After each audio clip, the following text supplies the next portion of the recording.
Now, let's get talking about this very controversial issue, because the scripture and the kind of craziness of the miraculous, supernatural Old Testament has caused skeptics to scratch their head and make statements for many generations. So when you go back in time to someone like Samuel Butler and read this statement, the Bible may be the truth, but it's not the whole truth and nothing but the truth. You can see I might be one to accept certain aspects of the Old Testament, certain aspects of the Genesis account, but the flood, really? That one I think I can leave out, because there may be some truth in there, but that can't be true. Or what Mark Twain says here when he says the Bible has noble poetry in it, and some clever fables, and some blood-drenched history, and a wealth of obscenity, and upward of 1,000 lies. That's confidence building, don't you think? As a Christian, to hear that our hero here, Mark Twain, was so adamantly against the scripture. But even in our generation, the generation that our young people is exposed to, with the kind of new atheism that they're exposed to from authors in this culture, don't think for a second that they're not getting it full force and much more aggressive than this. Let's take a look at what some of the people are saying today. Someone like Richard Dawkins, probably one of the most well-known atheists in the world today. I'm sorry to take a sledgehammer to so small and fragile a nut, but I have to do so because more than 40% of the American people believe literally in the story of Noah's Ark. We should be able to ignore them and get on with our science, but we can't afford to because they control the school boards. They homeschool their children to deprive them of access to proper science teachers, and they include many members of the United States Congress, some state governors, and even presidential and vice presidential candidates. The problem isn't just that you silly people believe in fables. It's that you silly people are sometimes in control. And that's why folks like this are no longer benign about their aggressive denial, their aggressive opposition to Christianity, is that it's actually creating a world that they think is dangerous. A world in which religious fundamentalists like us will fly planes into buildings. So they want to address this kind of thing in their writings, and boy, are we seeing a lot of that now. And when it comes to the issue of the flood story, do you think they really have to do much convincing to a young audience in secular universities that this story is such a joke? This is such a fable?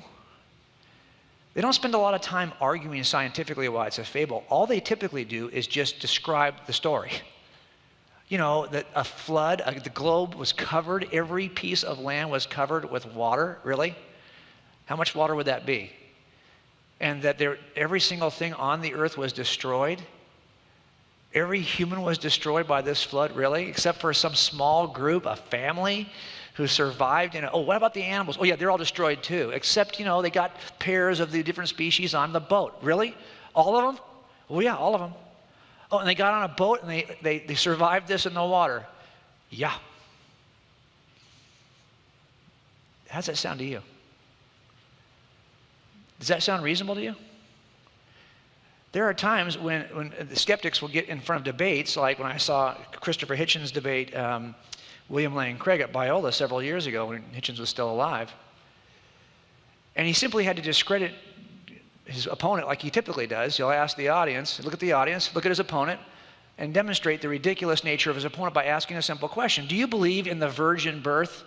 Yes, I do. I rest my case. Do you believe in the flood of Noah? Yes, I do. I rest my case. You're ridiculous. So I think it is important for us to meet the challenge, don't you? Is this a piece of history? Or is Mark actually asking us in this series he's preaching, there's some good stories we can learn in Genesis and some good stories we can learn from the flood story. Sure, it's fable. It's like Dr. Seuss, but Dr. Seuss teaches good things too. But rather than use Dr. Seuss this morning, we'll use the account in Moses. I don't think that's what he's trying to get us to do. I think he actually wants us to read the text the way that Moses wrote it. Moses wrote it as history. He wrote it as a history in which people preceded Noah and people followed Noah. Noah's in a chronology of people who really lived.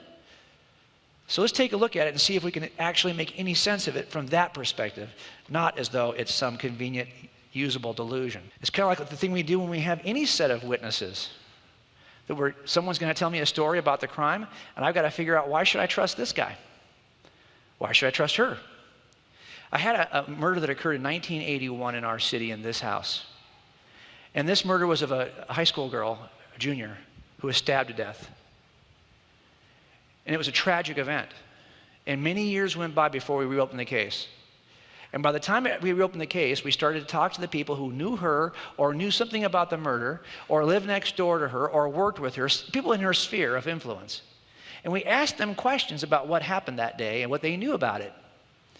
And while all their stories had common features, they all knew that she had been murdered in her house after walking up the street with somebody she didn't know who she let in the house. Those are all common features, which is why, young ladies, you never let anybody in your house, right? This is what parents always worry about. This is like a parent's worst nightmare. But when you talk to people about how she was killed, her friends would sometimes contextualize their memory of what occurred or what they really thought had occurred, and they only got some of the features correct. So for example, you might ask, well, how was she killed? One person told me that she was convinced she was killed by somebody from school, her high school where she attended. Another person told me, no, actually it was a coworker at the pizza joint down the street where she used to work named Jason. Another person told me, no, actually it was this crazy neighbor like 3 doors down who lived next to us for years. And I knew that boy was crazy. And he's who killed her. What they were doing was kind of contextualizing the event in their own memory. Yeah, she did work with somebody named Jason, and the other coworker they shared always suspected Jason was the killer. And so now 25 years later, tell me about it. Oh, we had a coworker named Jason. That's the guy who did it. It wasn't really the guy who did it. But do you see what she's doing? She's taking her own experiences and she's adding a feature. We know one thing for sure. Somebody did follow her up that street, walk with her, get in her house, spend some time with her, and then kill her. That we know. And while these other details change because each person's contextualizing, one person thought she was strangled for sure. That's what she heard from her friends. Another person thought she was murdered with a hatchet. Pretty wide range of ways of dying, huh? All the common features were there, but the variations were different based on the contextualization of each person. I think something similar is probably happening with the flood story. We see a large overlap in terms of what the basic features are of the event, the same way I did here, but each person telling it borrows some character from their own context and inserts that character. It's not Noah, it's somebody else. It's Gilgamesh, or it's Uruk, or it's some other Akkadian character from a prior mythology, whoever it may be. They insert and contextualize what they want to bring to the account. Does that make sense?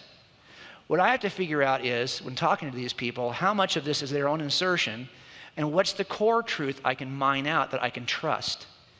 And that's what we're doing with this account from Noah. We're trying to find what is the core truth. Because we'd like to think that the only truth that's out there is the version of Moses. But as I said, there are other versions. We've got 3 ancient versions of a flood account.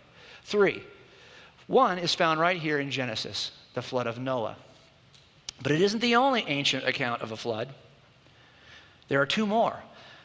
One is found in this tablet, which is the ancient account of the Epic of Gilgamesh, which is found in tablet 11. Now, Gilgamesh there are several versions of this story that have been found in different archaeological sites. We'll talk about that in a minute. But there's another ancient version of the story that is the flood of Atheist, found in an epic that precedes Gilgamesh. In fact, people think that Gilgamesh's text borrows from Atheist.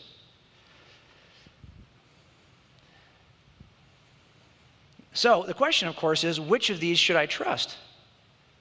Let me put them in a timeline for. If I was to draw a timeline, and at one end of the timeline I put today, and at the beginning of the timeline I put way back when, okay?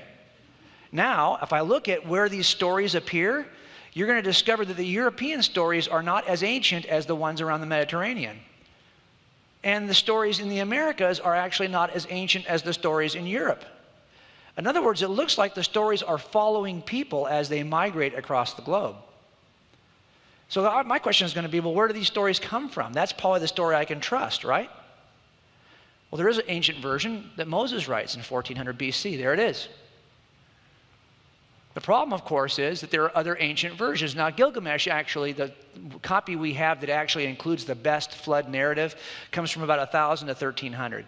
But the problem is that most scholars see that the insertion about the flood actually comes from the Epic of Atrahasis, which occurs prior. That's a much older copy. 1625 is a lot older than 1400. So why should I believe that Moses' copy in 1400 is the source? It's clearly not the earliest. How do I know that Moses isn't just repeating some mythology that he heard before him?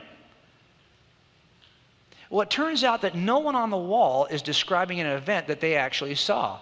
And by the way, either is the author of the Akkadian version. They're not describing something they saw firsthand. They're all describing an event that occurred prior to them. Does that make sense?